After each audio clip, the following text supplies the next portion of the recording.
Pak Bahlil, kalau bicara sosok Bahlil Lahadalia bisa sampai di posisi sekarang menjadi seorang menteri, menjadi seorang ketua umum partai besar. Ini tentu perjalanan yang panjang dan mungkin begitu banyak tantangannya. Bisa nggak Bapak ingat-ingat lagi, mungkin fase tersulit, terberat dalam hidup Bapak, sampai akhirnya bisa mencapai kesuksesan seperti sekarang?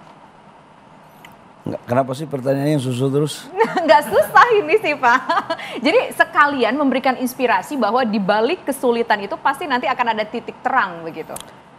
Saya jujur ya, kalau mau cerita tentang di mana masa tersulit, saya itu memang dari keluarga yang sederhana banget. Ibu saya itu hanya, mohon maaf, pembantu rumah tangga. Ayah saya itu buruh bangunan, gajinya cuma 7.500 per hari. Dan saya sekolah pun sejak SD, itu sudah harus cari duit sendiri untuk bayar sekolah, beli buku. SMP itu saya kondektur angkot. SMA itu, SMEA itu saya sopir angkot. Jualan ikan di pasar, jajanan kue, jajan sayur untuk yang ibu saya buat. Oh iya. Kalau ibu saya sholat subuh selesai, itu bikin kue, pagi-pagi saya bangun jual kue sebelum ke sekolah. Jadi itu nggak suka, tapi itu memang merupakan keharusan yang harus kami lakukan. Kalau nggak, gimana membantu ayah ibu saya untuk makan? Setelah itu berangkat kuliah, kuliahnya pun kan saya nggak dibiayai oleh orang tua. Kuliah di Jayapura dari Fafa ke Jayapura itu naik kapal perintis itu 2 minggu yang muat ayam, kambing gitu kan, sayur-sayur, iya. Dan mampirnya itu kecamatan-kecamatan gitu. 2 minggu baru saya tiba di Jayapura. Kuliah pun nggak ada keluarga di sana. Saya kuliah tinggal di asrama. Tinggal di asrama itu ya hidupnya susah juga. Untuk makan itu dorong gerobak, jual koran, terus jadi buruh bangunan gitu loh. Jadi apa aja saya kerjain. Jadi kalau ditanya kapan masa sulit, ya usia saya 0 sampai 26 tahun sulit gitu loh. Terus sampai akhirnya dari proses yang begitu sulit, tapi kan sempat juga bekerja di sebuah perusahaan swasta kan pada saat itu. Baru di situ berubah, baru enak nih hidupnya. Saya itu merasa enak itu ketika bukan enak ya, hidupnya nggak susah-susah banget untuk dulu makan aja kan susah. Saya itu dulu kalau kuliah tugas bikin makalah di teman-teman di kampus itu saya yang bikin. Saya masih ingat itu. Satu makalah bikin 10.000. Nambah uang jajan ya Pak? Iya, bukan nambah uang jajan. Itulah biaya transport saya, biaya untuk makan, beli beras di asrama kan. Nah untuk bikin satu buah makalah itu referensinya harus 3. Dan dulu belum ada Google, harus baca buku di perpustakaan. Dan komputer masih jarang sekali pakai mesin ketik. Jadi kalau saya bisa bikin 3 makalah berarti 9 buku yang saya harus baca di perpustakaan. Jadi memang sudah terbiasa. Jadi saya setelah kuliah baru jadi karyawan, jadi pengusaha, di situ baru menjadi manusia seutuhnya.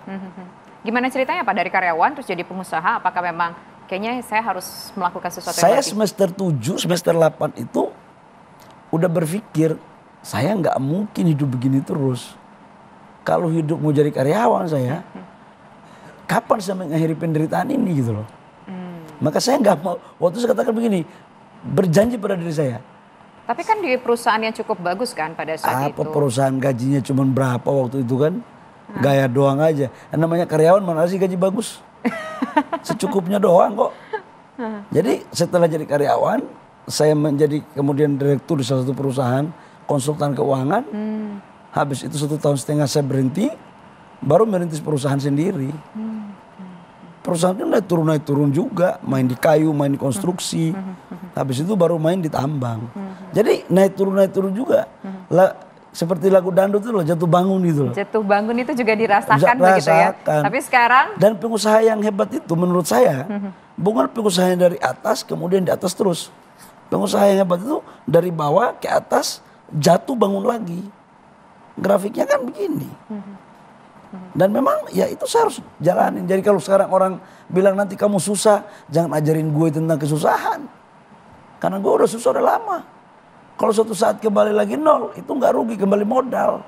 Balik modal. Balik modal. Dan sudah berpengalaman dulu ya mengalami kepahitan. Ajarin begitu. Saya tentang kesenangan, jangan ajarin saya tentang penderitaan. Waduh, Berat ya. Pak Bahlil, siapa orang yang paling berjasa dalam hidup Pak Bahlil? Ayah ibu saya. Apa nilai-nilai yang ditanamkan kedua orang tua? Ayah ibu saya itu sekalipun mereka sederhana, tapi mereka itu punya mimpi yang besar untuk anak-anaknya harus sukses kuliah dan menjadi orang. Nilai-nilai yang ditanamkan itu ayah ibu saya sekolahnya cuma sampai SMP. Tapi nilai-nilai yang diajarkan kepada saya dan adik dan kakak-kakak saya itu melampaui batas cara berpikir orang yang sekolah. Contoh, ayah saya pekerja keras, sakit pun dia bekerja. Saya sempat tanyain kenapa? Dia bilang jadi ayah, jadi suami harus bertanggung jawab. Sakit pun dia kerja. Ibu saya sekalipun hari-hari cuci pakaian rumah orang, dia bekerja untuk menafkahi anak-anaknya. Jadi nggak ada sesuatu yang kita dapatkan itu dengan cara pemberian. Ya. Harus perjuangan. Mungkin itu tidak ada referensinya, tidak dibuat dalam sebuah narasi yang indah seperti sekarang. Tapi itu ajaran yang menurut saya yang kena dalam batin saya. Referensi kehidupan adalah pengalaman. Pengalaman. Gitu ya, Pak? Dan pengalaman ayah ibu saya itu adalah sesuatu yang berharga bagi saya. Oke, baik. Terima kasih. Ayah ibu saya juga nggak pernah datang meminta-minta di orang kok.